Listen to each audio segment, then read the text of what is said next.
Ya Allah. Terus bagaimana hubungan dengan anak saya yang sekolah di pesantren? Pak, ini mau nanya. Kewajiban kita di dalam menyikapi Terima kasih dalil Bapak. Al-Quran dan Sunnah. Assalamualaikum warahmatullahi wabarakatuh. Alhamdulillah hamdan katsiran tayyiban mubarakan fihi kama yuhibbu rabbuna wa yarda. Asyhadu an la ilaha illallah wahdahu la syarikalah wa asyhadu anna Muhammadan abduhu wa rasuluhu. Pemirsa Fatwa TV dimanapun Anda berada, alhamdulillah, apa kabar Anda hari ini? Senang sekali rasanya kami dapat kembali menyapa Anda dalam program live interaktif Keimanan, Doa, dan Zikir, yang mana insya Allah dalam 1 jam ke depan kita akan bersama-sama mempelajari terkait keimanan, doa, dan zikir bersama guru kita Al-Ustadz Dr. Muhammad Nur Ihsan Hafizahullah Ta'ala, yang mana beliau merupakan salah satu anggota Dewan Fatwa Perhimpunan Al-Irsyad. Dan pemirsa, alhamdulillah beliau juga telah hadir bersama kita di studio Fatwa TV. Kita sapa beliau terlebih dahulu. Assalamualaikum Ustaz. Waalaikumsalam warahmatullahi wabarakatuh. Sehat Ustaz? Alhamdulillah. Masya Allah, jumpa lagi nih Ustaz ya. Alhamdulillah. Mudah-mudahan para pemirsa ya begitu juga hendaknya dalam keadaan sehat walafiat. Amin ya rabbal alamin. Baik pemirsa, kami membuka line interaktif bagi Anda yang ingin bertanya kepada Ustadz secara langsung. Silakan menghubungi kami di nomor 0331 544 6087. Kami ulangi 0331 544 6087. Baik Ustadz, ini sebenarnya sudah banyak sekali Ustadz pertanyaan yang numpuk di meja redaksi kita Ustadz. Masya Allah. Akan tapi sebelum kita mulai menjawab pertanyaan ini Ustadz, antum yang menjawab ya. Sebelum kita menjawab, mungkin sebuah nasihat Ustadz untuk menyemangati kita agar semangat menuntut ilmu Ustadz. Nah, baik. Assalamualaikum warahmatullahi wabarakatuh. Alhamdulillah wassalatu wassalamu ala Rasulillah wa ala alihi wa sahbihi wa man wala wa ba'du. Ikhwatal iman, para pemirsa rahimakumullah. Sebagaimana yang kita maklumi bahwa semua kita pasti menginginkan kebaikan. Kebaikan dunia dan akhirah.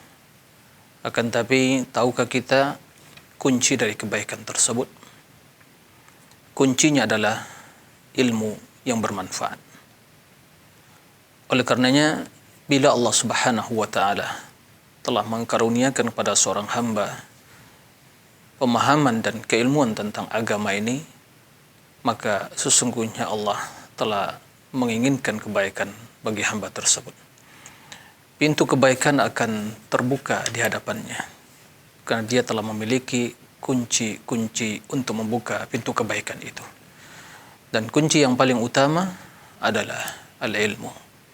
Makanya Nabi sallallahu alaihi wasallam bersabda, "May yuridillahu bihi khairan yufaqihu fid-din."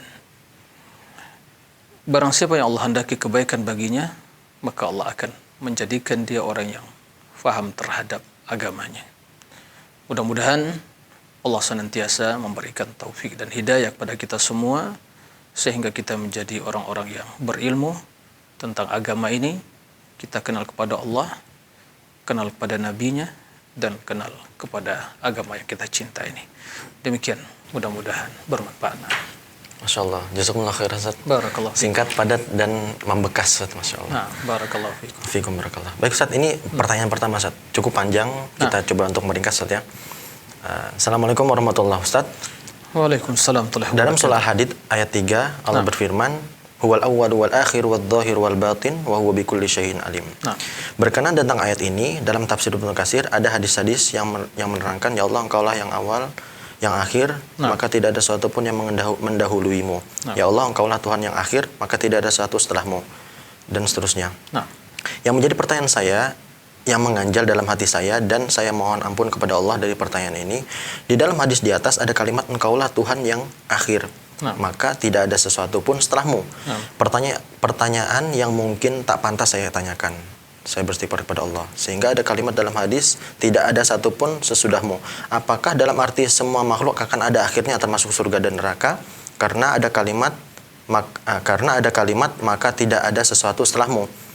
Apa makna kalimat tersebut Ustaz? Mohon nasihati saya. Jazakumullahu khairan. Ya. Terima kasih kepada para pemirsa dan juga secara khusus yang bertanya. tentang makna firman Allah wal awwal wal akhir wal zahir dalam surah Hadid ya. Dalam surat tersebut, ayat tersebut terdapat 4 nama dari Asmaul Husna. Wal awwal, al akhir, wal zahir, wal batin. Nabi SAW telah menjelaskan makna dari keempat nama tersebut. Wal awwal falaysa qablaka syai', wal akhir falaysa ba'daka syai', wal zahir laysa fawqaka syai', wal batin laysa dunaka syai'. Keempat nama tersebut menunjukkan ya akan kekekalan Allah dan azalinya Allah Subhanahu wa taala dari sisi ya waktu dan tempat. Waktu adalah al-awwal wal akhir. Allah yang pertama, tiada yang sebelum Allah, Allah azali.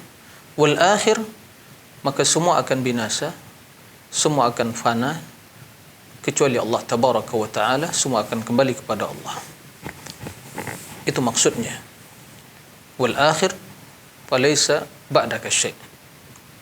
Kullu man 'alaiha fan wa yabqa wajhu rabbika dzul jalali wal ikram. Semua yang ada di permukaan bumi ini akan sirna, akan binasa, dan kekallah wajah Rabbmu ya Allah Subhanahu wa ta'ala yang maha kekal. Kemudian al-zahir wal batin ini menunjukkan ya keagungan Allah dari sisi ya tempat. Al-ulu yang pertama al-zahir yaitu Allah yang maha tinggi. Tidak ada yang lebih tinggi dari Allah, menunjukkan sifat ketinggian Allah zat Allah tabaraka wa taala. Wal batin menunjukkan akan ya ilmu Allah yang meliputi segala sesuatu. Ia mengetahui perkara yang batin yang tersembunyi, sehingga Allah mengetahui seluruh perkara-perkara yang tersembunyi yang tidak akan mungkin diketahui oleh seorang pun dari makhluknya.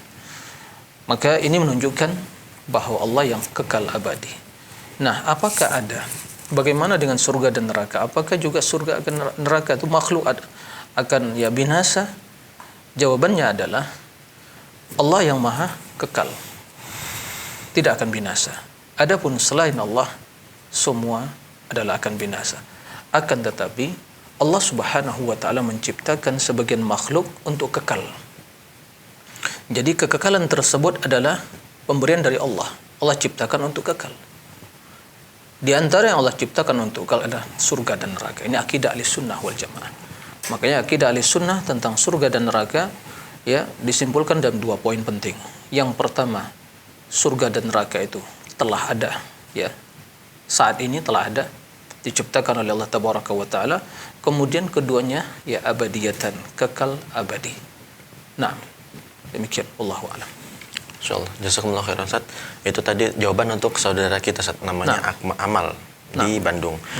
Kemudian Ustaz, pertanyaan kedua datang dari saudara Rijal Fikri di Depok. Assalamualaikum Ustaz. Pertanyaan saya adalah apa yang dimaksud Allah Maha Perkasa? Terima kasih Ustaz. Ya, ini perkasa ini Al-Jabbar. Al-Jabbar. Nah, baik. Terima kasih. Dari siapa ini? Rijal. Rijal di Depok. Di Depok. Barakallahu fiik. Mudah-mudahan Rijal ya mendengar ya pada kesempatan kali ini. Jadi makna nama Allah Al-Jabbar ya, bahwa di antara Asmaul Husna Al-Jabbar yang terdapat dalam surat ya Al-Hasyr, Al-Azizul Jabbar.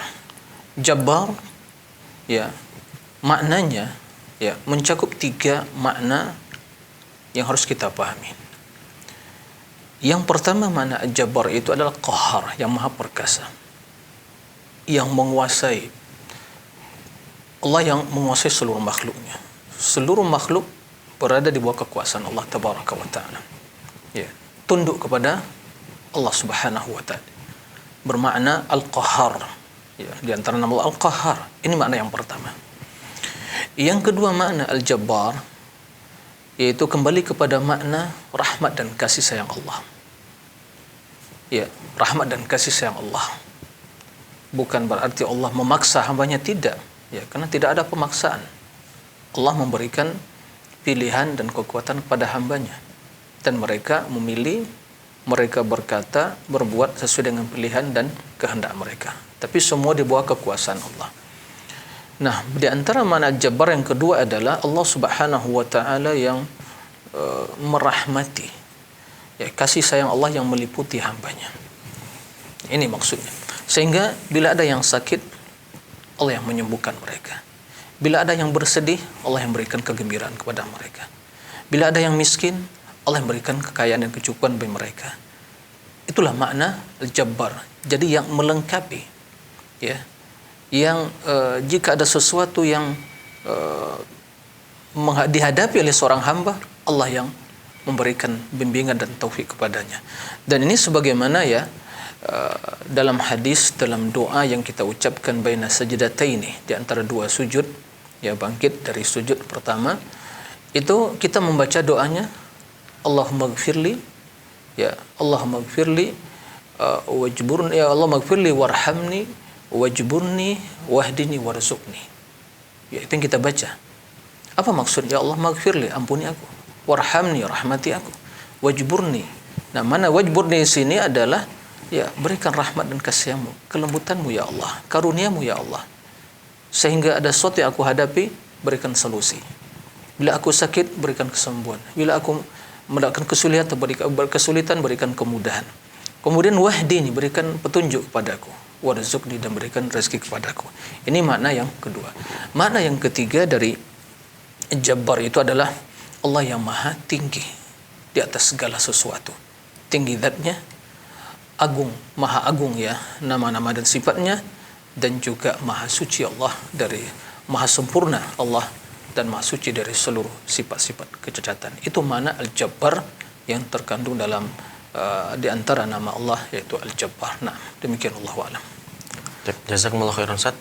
Itu tadi, terima kasih juga untuk saudara kita Fikri yang sudah, Rijal Fikri yang sudah bertanya kepada Ustaz. Baik, kami kembali mengingatkan kepada pemirsa Fatwa TV yang ingin bertanya langsung kepada Ustadz, dapat menghubungi kami di layanan interaktif di nomor 0331 544 6087. Baik Ustadz, rupanya sudah ada penelpon yang masuk. Kita sapa dulu Ustadz. Baik. Assalamualaikum Fatwa TV. Waalaikumsalam. Baik, dengan Bapak siapa di mana? Dengan Bapak Asrul Maluku. Bapak Asrul di Maluku. Baik, silakan Bapak. Tentang doa Rabbana Atina ini apa bisa dibaca dalam sujud dan sebelum salam, Ustaz? Baik, itu saja Bapak. Yang kedua, apabila kita menjadi imam sholat seperti sholat tarawih, tapi apalan kita kurang, apa kita bisa menjadi imam sambil memegang mushaf Al-Quran, Ustaz? Baik, sudah Bapak ya? Ya, jazakallah. Baik, terima kasih Bapak Asrul di Maluku. Nah, baik, silakan Ustaz. Ya, terima kasih kepada Pak Asrul di Maluku, barakallahu fiik. Ya, pertanyaan yang pertama, ya, doa Rabbana atina fid dunya hasanah wa fil akhirati hasanah wa qina adzabannar, itu bagian dari ayat dalam Al-Qur'an surat Al-Baqarah. Nah, apakah boleh dibaca di waktu sujud kita, atau mungkin ya di setelah sebelum salam, ya, setelah kita bersalawat kepada Nabi, apakah boleh dibaca? Ya, jawabannya, bila yang kita maksud kita ingin membaca Al-Quran, ya tidak dibolehkan, karena waktu sujud bukanlah tempat membaca Al-Quran. Tapi kalau yang kita maksud kita ingin berdoa, lalu kita mengambil lafaz Al-Quran, tujuan kita ingin berdoa, memohon ya kebaikan dunia dan akhirat, maka tidak ada masalah, karena niat kita untuk berdoa, bukan sengaja untuk membaca Al-Quran. Ya, kendati doa tersebut terdapat di dalam Al-Quran. Nah, tidak ada masalah, silakan dibaca dengan niat kita berdoa mendapatkan kebaikan dunia dan akhirat. Insyaallah. Taib. Adapun yang kedua, menjadi imam salat tarawih, tapi bacaan mungkin ya kurang lancar, atau mungkin sedikit hafalannya dan tidak ada imam yang lain. Bolehkah seorang menjadi imam dengan memegang mushaf, melihat? Ya, secara hukum asalnya tidak ada masalah, karena sebagaimana dan sebagian riwayat, tatkala ya Aisyah radhiyallahu anha salat, kemudian dia diimami oleh seorang anak yang sebagai pelayan dia, dan dia tidak hafal Quran, tapi dia membaca salat, ya membaca salat dengan membaca melihat mushaf tersebut. Maka para ulama menyebutkan, ini menjelaskan bahwa jika seandainya seorang jadi imam di salat tarawih atau salat malam seperti itu dan tidak hafal Al-Quran, mungkin hafalan sedikit, maka tidak ada masalah, diperbolehkan. Kendati yang lebih utama adalah tidak melihat, karena itu juga pasti akan menyibukkan seseorang. Dan diusahakan tentunya dicari ya imam yang hafal Al-Quran, kalau bisa mungkin jadikan ya di imam yang mungkin dipilih, didatangkan dari tempat lain yang khusus untuk mengimami kaum muslimin di waktu sholat tarawih. Itu yang lebih utama. Jika tidak mungkin kan ya boleh, tapi tentunya kurang utama karena juga akan mengganggu kekhusyukan di dalam sholat tersebut. Demikian wallahu a'lam. Baik, jazakumullah khairan Ustaz. Itu tadi untuk jawaban untuk Bapak Asrul di Maluku ya. Terima kasih atas partisipasi Bapak bersama kami. Kemudian Ustaz, ini ada pertanyaan dari saudara kita dengan nama Rizal di Klaten Ustaz. Ustaz, ada yang bilang kalau ujian itu bentuk gimana Ustaz ya? Ujian itu bentuk ujian dari Allah. Untuk menaikkan kelas keimanan kita Ustaz, agar kita dicatat sebagai hamba yang penyabar. Tapi ada juga yang mengatakan ujian itu karena dosa-dosa kita Ustaz. Nah, bagaimana jawabannya Ustaz? Ya, baik. Dari Pak siapa? Rizal di Klaten. Barakallahu fiik. Jadi apakah setiap ujian dan cobaan yang Allah berikan kepada seorang hamba, ya itu untuk menguji, ya untuk menaikkan ya derajat seseorang, atau memang itu disebabkan ya oleh dosa seseorang? Dalam hal ini kita memaklumi bahwa seseorang yang mengatakan beriman pasti akan diuji oleh Allah. Ahasiban alif lam mim ahasiban nas ayutraku yaqulu amanna wa lam yuftanun. Ya, alif lam mim, apakah manusia mengira mereka dikatakan beriman sementara mereka tidak diuji? Diuji oleh Allah Subhanahu wa taala. Semakin kuat keimanan seseorang, maka semakin berat ujian. Sehingga yang paling berat ujiannya adalah para anbiya, para nabi. Qala sallallahu alaihi wasallam, asyaddun nasi bala'an al-anbiya thumma al-amthal thumma al-amthal. Yang paling berat ujian dan cobaannya para nabi, kemudian yang mendekati mereka, kemudian yang mendekati mereka. Jadi diuji oleh Allah Subhanahu wa taala. Nah, bila ujian tersebut Allah berikan seorang dalam keadaan beriman, ya, maka itu sebagai pertanda ujian untuk mengangkat derajat ya keimanannya. Dan jelas tentunya akan menjadi sebab kafarah, itu penghapus dosanya. Karena bagaimanapun tingkat keimanan seseorang, pasti dia memiliki dosa. Nah, itu adalah kebaikan. Itulah makna dari sabda Nabi sallallahu alaihi wasallam, "Innallaha idza ahabba 'abdan ibtala." Sungguhnya Allah apabila mencintai seorang hamba, Allah akan menguji dia. Berbagai ujian, mungkin kemiskinan, sakit ya. Sehingga bila diuji oleh Allah terus dalam kondisi mendapatkan ujian tersebut, dia bersabar. Ya, sehingga yang demikian itu menjadikan dia itu bersih dari dosa-dosanya. Adapun bila seseorang diuji oleh Allah setelah terjerumus dalam perbuatan maksiat dan dosa, maka jelas ibtila min Allah. Tapi juga ada hikmah di sana. Karena Rasul mengatakan, "Wa ma asabakum min musibatin fa bima kasabat aydikum wa ya'fu an katsir." Tidak satu pun musibah yang menimpa kalian kecuali ya disebabkan dosa ulah tangan kalian juga. Tapi Allah memaafkan banyak dari kesalahan kalian. Jadi bila seorang diuji sakit, kemudian ternyata sebelumnya dia mungkin lalai beribadah, mungkin ya menggampang-gampangkan permasalahan dosa, terjun perbuatan dosa, ya berarti itu musibah dari Allah, ujian agar dia kembali kepada Allah, tidak larut dalam dosa terus, kembali bertaubat. Dan itu ada hikmahnya. Karena kalau tidak seperti itu dia akan larut, ya akan terus terlena dalam dosa tersebut, maka dia akan binasa.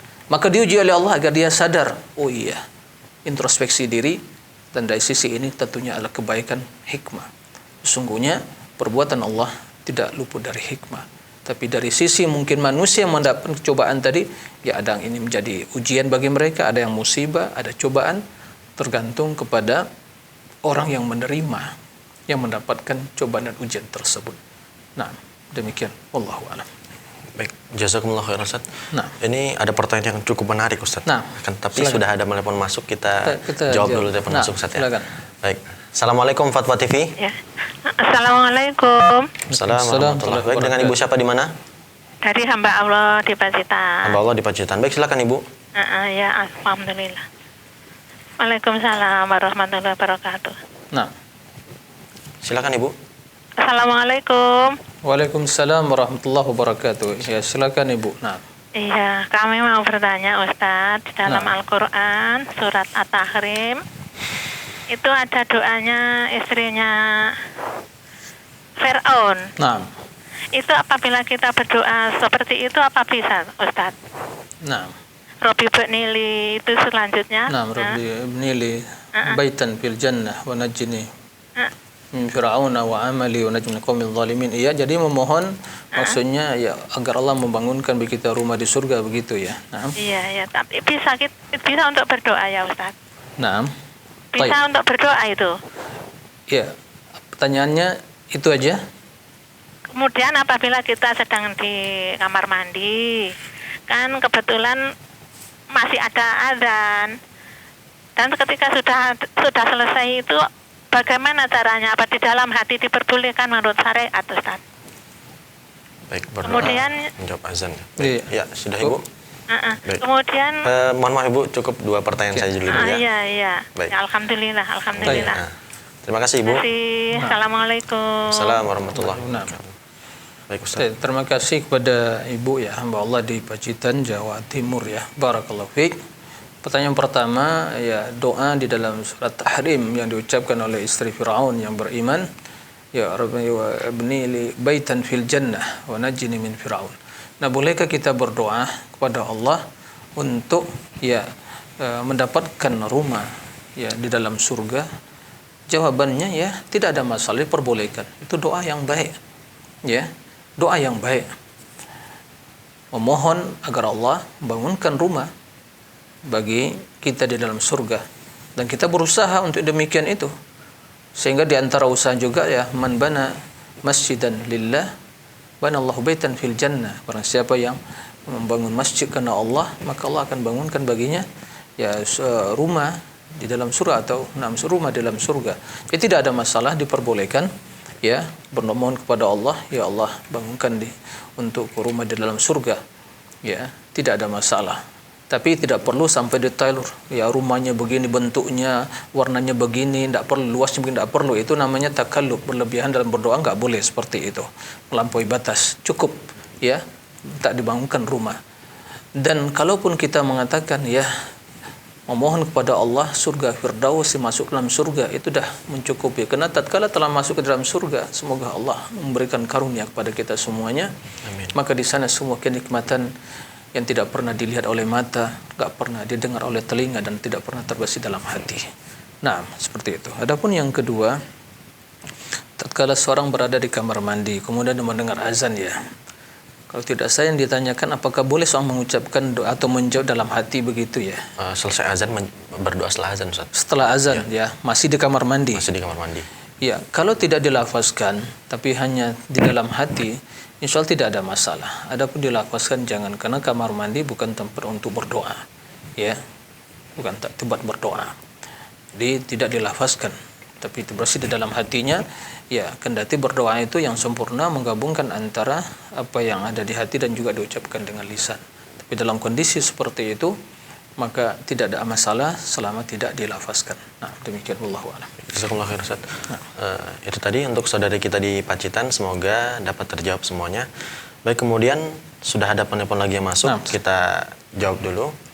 Assalamualaikum Fatwa TV. Waalaikumsalam warahmatullahi wabarakatuh. Baik, dengan Bapak siapa di mana? Dengan dari Cianjur, Jawa Barat. Mohon maaf, dengan Bapak siapa? Bapak Kadan. Bapak Kadan di Cianjur. Baik, silakan Bapak. Begini Ustaz, Assalamualaikum. Waalaikumsalam warahmatullahi wabarakatuh.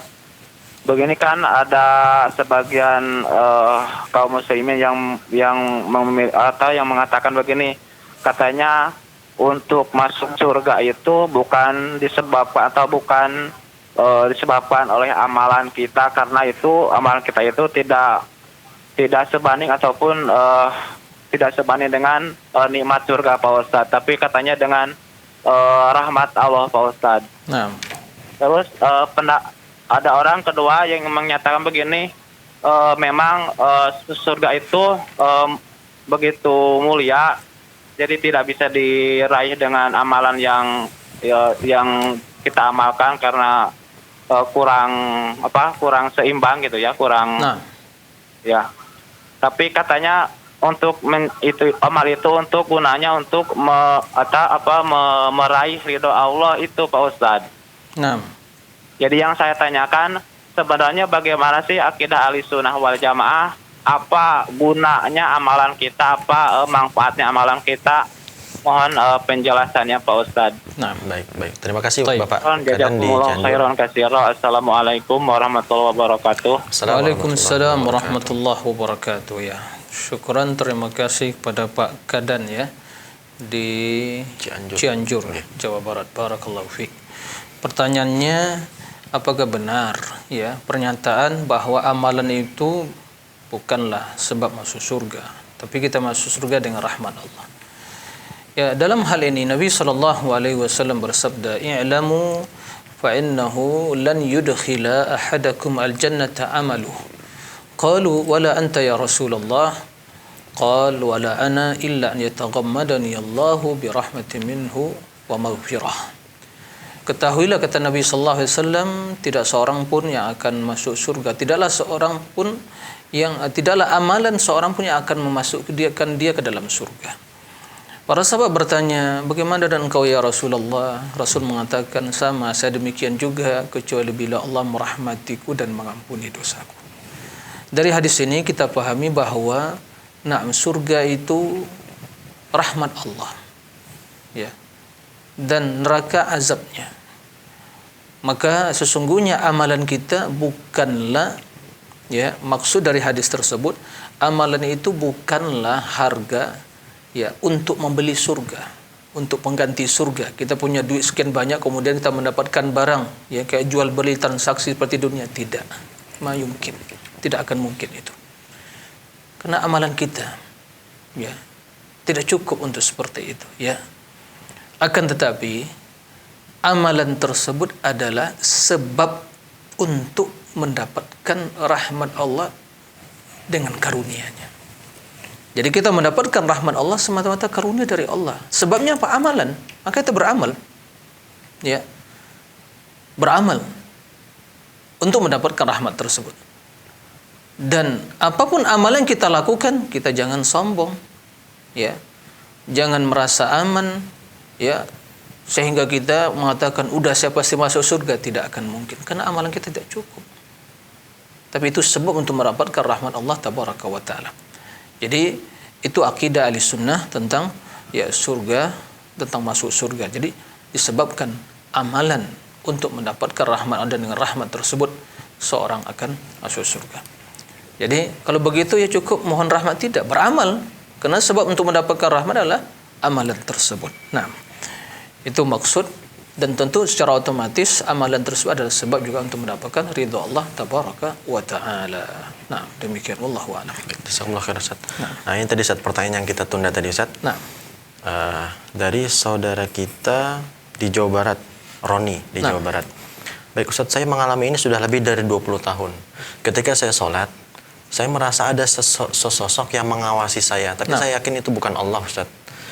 Ketika saya berusaha untuk melawan rasa itu, akhirnya rasa itu hilang, Ustaz. Apakah itu jin? Mohon penjelasannya, Ustaz. Jazakumullahu khairan. Nah, ya, terima kasih kepada Roni. Siapa? Roni. Roni di Bogor. Di Bogor. Barakallahu fiik.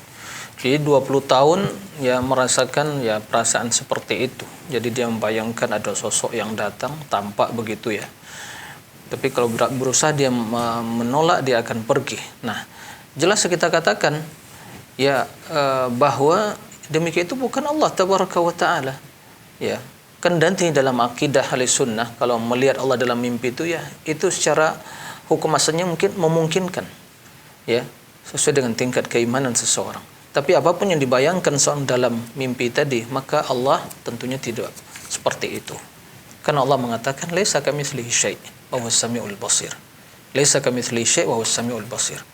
Tidak ada satu pun yang serupa dengan Allah, dan Allah Maha mendengar, Sami' dan Maha melihat. Begitu juga apa yang dibayangkan seorang dalam sholat tadi. Ya, bisa itu disebabkan mungkin kondisi dia sebelum dia masuk sholat membayangkan sesuatu, ya menghayal sehingga datang bayangan-bayangan yang seperti itu, maka kita katakan jelas itu bukan Allah. Ya, pasti itu bukanlah Allah, bukanlah bayangan Allah. Tidak akan mungkin. Ya, bisa jadi syaitan menjelma dalam bentuk ya sosok seorang yang gunanya mungkin untuk ya menghilangkan konsentrasi dan kekhusyukan seseorang. Maka bila hal yang seperti itu didapatkan, maka berlindung kepada Allah ya dari syaitan. A'udzubillahi minasyaitonirrajim. Ya, jangan diteruskan. Jangan diteruskan dan jangan diberi peluang untuk terus dia membisikkan atau sosok seperti itu datang, tapi yakinlah bahwa itu bukanlah Allah, tapi adalah syaitan ya yang berusaha untuk merusak kekhusyukan dan konsentrasi seorang di dalam ya salat. Nah, demikian wallahu a'lam. Baik, jazakumullah khairan Ustaz. Itu jawaban untuk saudara kita Roni di Jawa Barat. Semoga bisa terjawab apa yang selama ini 20 tahun Ustaz.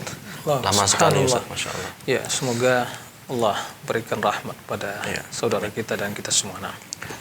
Baik, kami kembali mengingatkan bagi pemirsa yang ingin bertanya langsung kepada Ustadz dapat menghubungi kami di layanan interaktif di nomor 0331 544 6087. Nah. Baik, sudah ada penelpon masuk Ustadz, kita jawab lagi. Assalamualaikum Fatwa TV. Assalamualaikum. Waalaikumsalam. Baik, dengan Bapak siapa di mana? Ya, dengan Dr. Ardiansyah SH, Pak. Dr. Ardiansyah. Di Tanjung Raja, Palembang, Pak, Sumatera Selatan. Baik, silakan Bapak. Dengan Dr. Ardiansyah SH, Pak. Nah, barakallah. Silakan, Pak. Nah. Ya, Assalamualaikum Pak Ustadz. Waalaikumsalam warahmatullahi wabarakatuh. Nah. Ya. Silakan. Baik, silakan Bapak.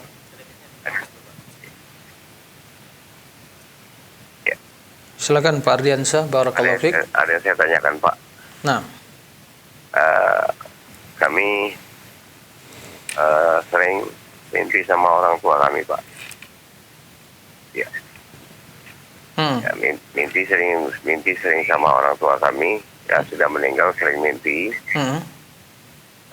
Yang kami tanyakan, Pak, kami pernah memimpin sholat jenazah beliau, Pak. Iya. Ya. Kebetulan kami masih bujangan. Apakah kami sah, Pak, umpamanya? Mohon maaf, Bapak. Gimana, Pak? Ulangi. Pertanyaannya apa? Apakah sah, Pak, memimpin sholat jenazah orang tua? Memimpin sholat jenazah ketika bujang, Ustaz. Iya, iya. Sudah, Bapak? Kami kan orang tua kami meninggal. Nah, iya. Bapak sudah. Jadi Bapak yang memimpin waktu itu menjadi imam sholat jenazahnya, begitu ya? Apakah sah itu, Pak? Nah, iya. Baik, terima itu kasih. aja, Pak. Ya, apakah sah kami seorang bujangan? Iya. Nah, barakallahu fiik. Iya. Ya, terima kasih kepada Pak Ardiansyah ya, Dr. Ardiansyah, barakallahu fiik, di Palembang. Jadi dia yang menanyakan waktu masih bujang, orang tuanya telah meninggal, kemudian dia menjadi memimpin sholat, apakah sah? Ya, kita kan sah. Bahkan ya itu yang lebih utama. Seorang anak menjadi imam, ya dia telah balik dan membaca imam, kemudian ya sebagaimana ya sunnahnya sholat jenazah, baca al-fatihah, kemudian salawat, kemudian berdoa. Ya, karena inti dari sholat jenazah itulah mendoakan ya, mayat yang telah meninggal tadi. Jadi jawabannya sah. Tidak ada yang meragukan ya, kecuali kalau sama mungkin dia tidak berwudu ya. Tapi yang jelas tidak akan mungkin itu dilakukan. Maka dia berdoa, menyolatkan orang tuanya yang telah meninggal, maka ya sholatnya sah, dan semoga orang tua Bapak Ardiansyah dan orang tua yang kita telah meninggal diampuni oleh Allah dan dirahmati oleh Allah tabaraka wa taala. Nah, demikian wallahu a'lam. Baik, jazakumullah khairan Ustaz. Terima kasih itu untuk Bapak Dr. Ardiansyah di Palembang tadi ya. Kemudian Ustaz, ini ada pertanyaan yang cukup panjang Ustaz. Ya. Ada 4 pertanyaan dari saudara kita Husni di Pembuang Hulu, Kalimantan Tengah. Insyaallah. Yang pertama Ustaz, mohon dibantu bagaimana lafal dzikir dan doa setiap selesai sholat fardu sesuai dengan tuntunan sunnah Ustaz. Nah. Kemudian apakah semua sholat fardu zikirnya sama? Kemudian yang ketiga, adakah doa dan zikir sesudah sholat sunnah? Kemudian yang terakhir, yang keempat, bagaimana hukumnya zikir berjamaah kemudian diiringi dengan bersalam-salaman selesai sholat? Mohon jawabannya Ustaz, jazakumullahu khairan. Taib. Ya, terima kasih kepada Pak Husni ya di Kalimantan Tengah ya. Kalimantan Tengah. Barakallahu fiik. Pertanyaannya pertama ya, tuntunan zikir setelah sholat.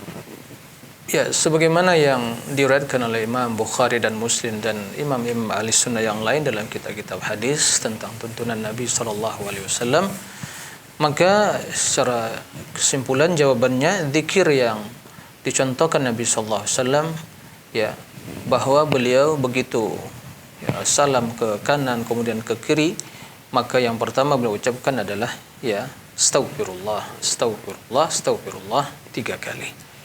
Kemudian setelah itu beliau mengucapkan ya la ilallah wahdahu la syarikalah lahul mulku wa hamdu ala kulli syai'in qadir. Di waktu ya kalau salat maghrib dan salat subuh itu biasanya beliau mengucapkan ya 10 kali. Kemudian setelah Allahumma antas salam wa minkas salam wa hina rabbina bis salam ya Allahumma la ma'na lima ataita wa la mu'tiya lima mana'ta wa la yanfa'u dzal jaddi minkal jadd. Kemudian yang mengucapkan ya subhanallah 33 kali, kemudian alhamdulillah 33 kali, Allahu akbar 33 kali, kemudian dilengkapi dengan ya la ilaha illallah wahdahu la syarikalah lahul mulku wa hamdu ala kulli syai'in qadir. Yaitu ya secara global, secara umum ya zikir yang dicontohkan Nabi sallallahu alaihi wasallam.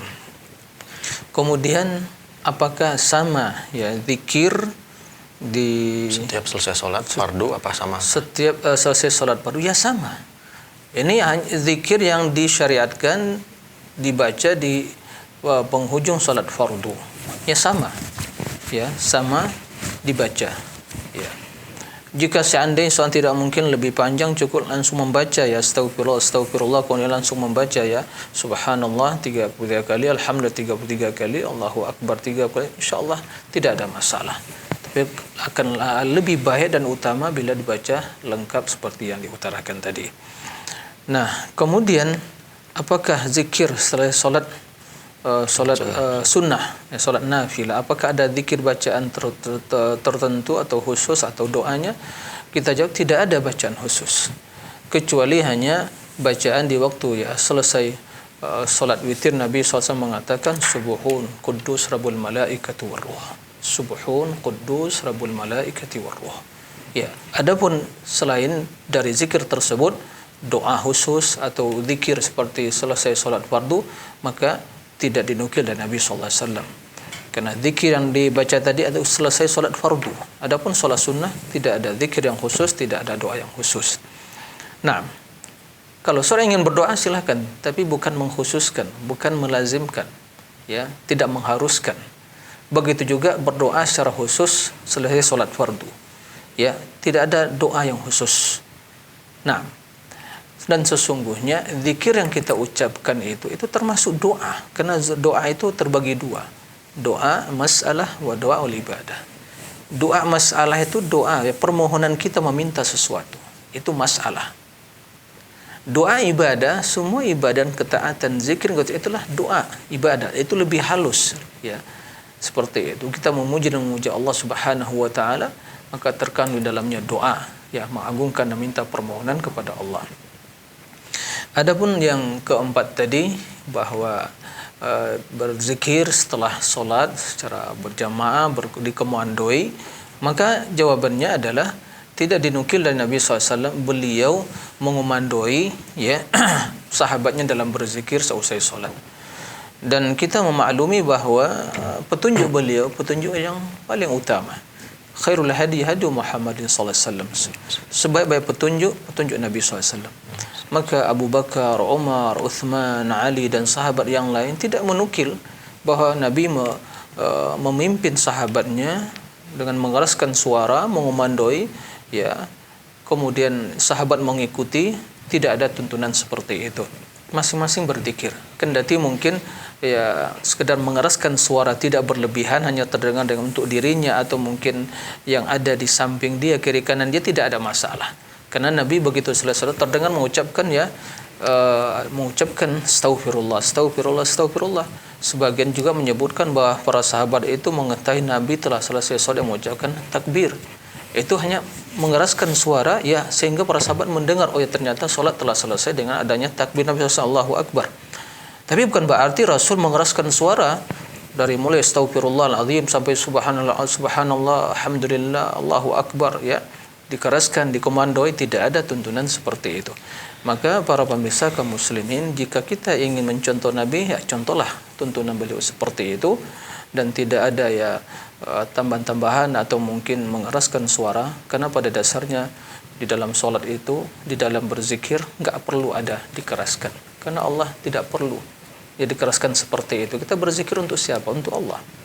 Kecuali kata para ulama dalam rangka pendidikan, pelatihan, artinya mungkin dia seorang ustadz atau guru, ya dia mempunyai anak didik, santri atau ya siswa siswi, kan begitu, sholat berjamaah, maka sebagai dalam rangka pelatihan atau pendidikan tarbiyah, maka dia memimpin mereka untuk ya waktu yang terbatas, waktu yang tertentu, sebulan, 2 bulan, sehingga begitu mereka telah terbiasa, mereka berzikir mandiri.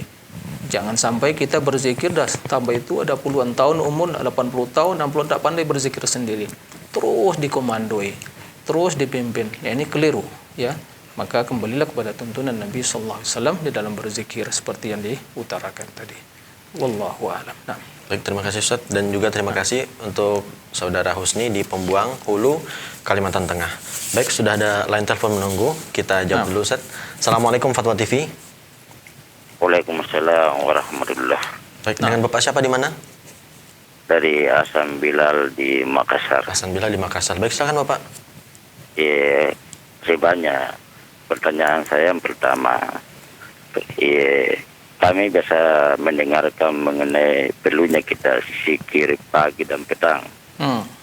Yang saya pertanyakan,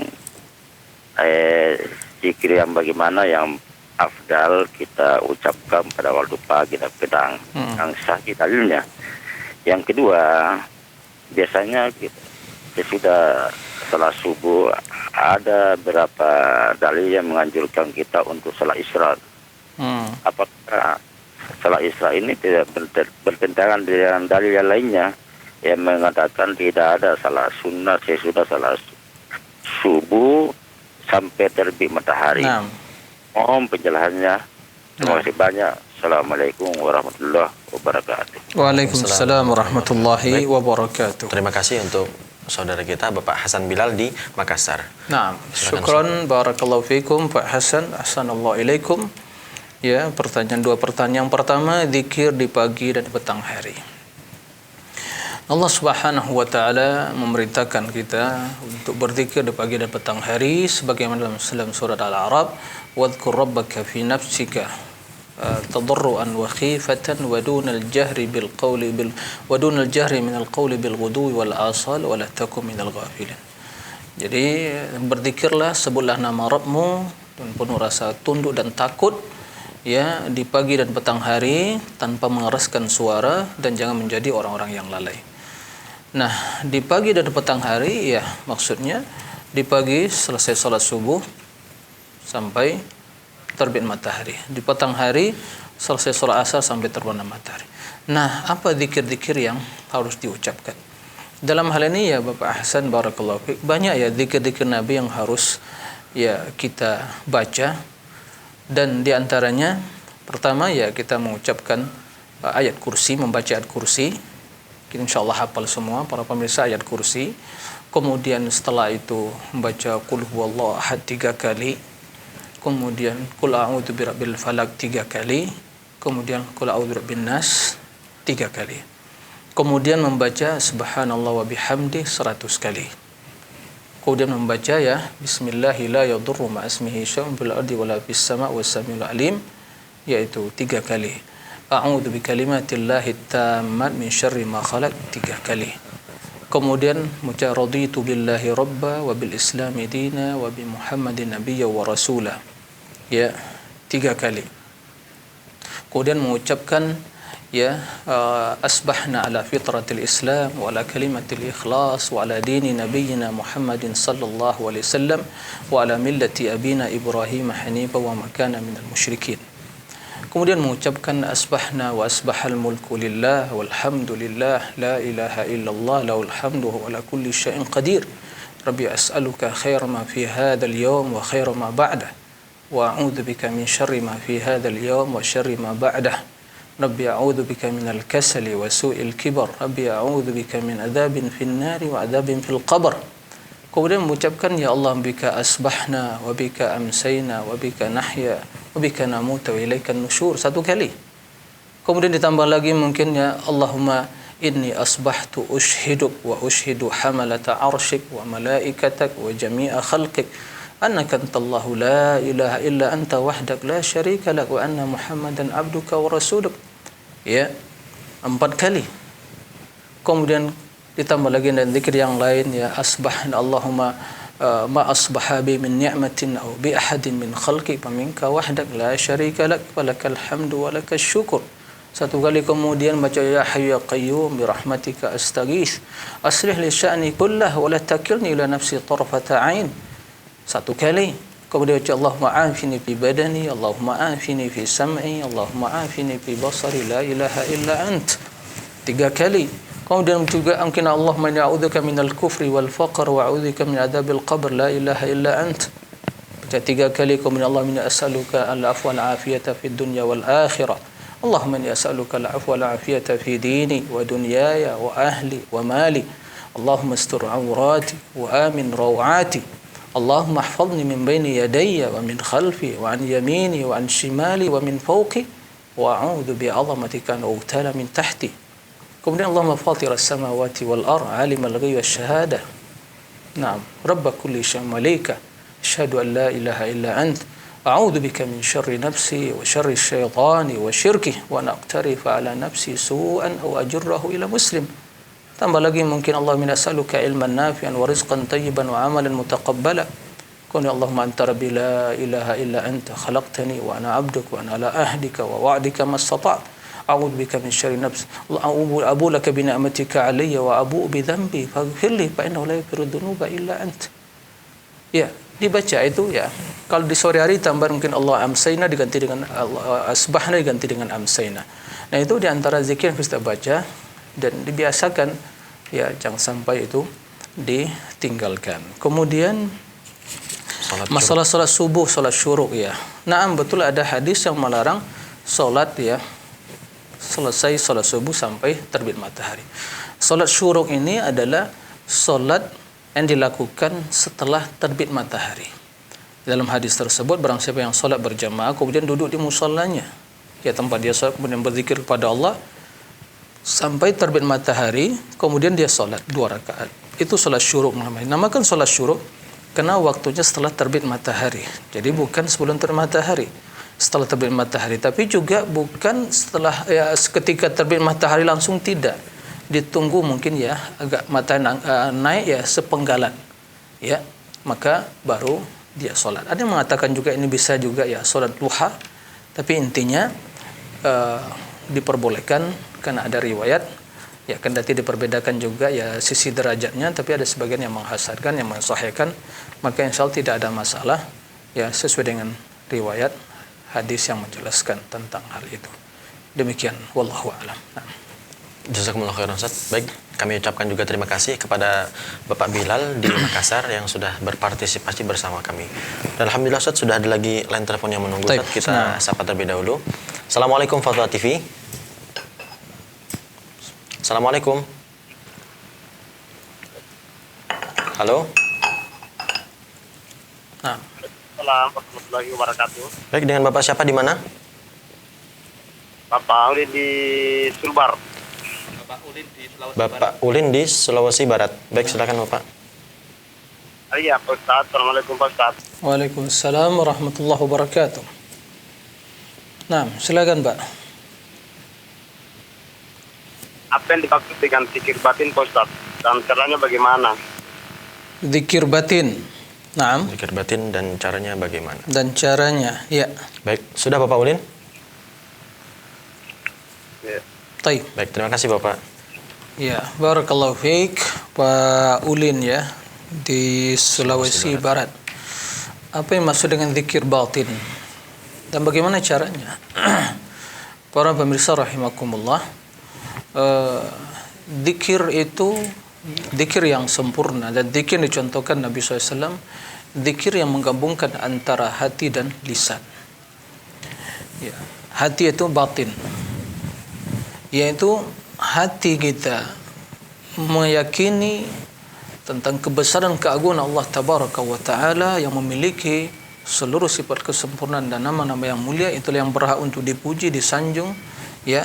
Kemudian lisan mengucapkan subhanallah, astaghfirullah, ya, subhanallah.